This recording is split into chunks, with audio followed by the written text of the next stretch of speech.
Now, it's time for the Neighborhood Connection. All right, guys, today I'm going to show you how to install a kitchen sink faucet. Now, there's a couple things when you go shopping that are important to note before you head down to that plumbing store. First off, how many holes do you have in the sink? Sometimes you could have only one, which means you're looking for a one-hole faucet. It's pretty traditional to have this 3 holes here. This actually is a 4-hole sink, so that's designed for an air gap or a soap dispenser or a sprayer. Kind of up to you. So those are the things to know before you go buy a faucet. All right, so this is the stuff usually you're doing on your back underneath the sink, which is never comfortable. So the first thing we're going to do is put this washer, which is rubber, that'll help seal that, and then the metal washer behind it. So I'm going to feed the 2 supply lines through that. Get that up there. And we're going to get this nice and tight bundled up here. Last piece is we have this plastic and brass nut washer thing on here, which I love. This thing is super cool because no tools needed for this. So same kind of thing. We're going to slide this up here.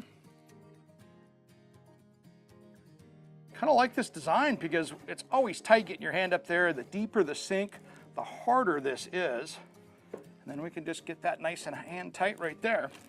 The last thing we're going to do is we're going to put this weight on the supply line, so that way when you do the pull-out, it'll actually work correctly and go back in. And so that just snaps over the top of this line. All right, let's give this pull down a test.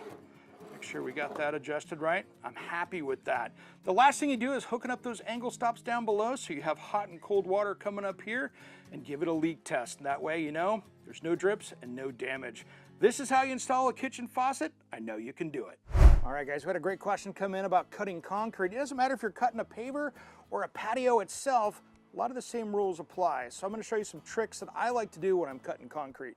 First off, we got a patio paver here. Let's say we're going to cut this in half, so you want to mark it out first.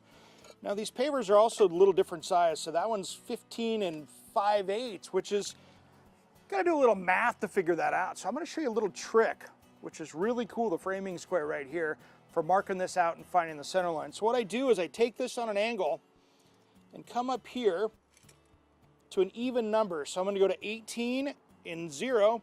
Then I'm just going to go right here to 9. Now I found my center line, so now we can mark it out. I like using Sharpies like this for cutting on concrete because it doesn't wash away like a pencil marking can. So I'm going to come in here and give us a nice straight line. So now we know where this saw needs to cut. And when you're cutting concrete, we have to keep dust down. It's a big health hazard, so you want to make sure to use water on your saw when you're doing this because that stuff's pretty dangerous. So let me turn the water on. Let's do some cutting. All right, with these hot saws, ear protection is required because they get really loud, as well as some good safety glasses. So I'm going to put these on here. Got my water hooked up. Let's get this thing started.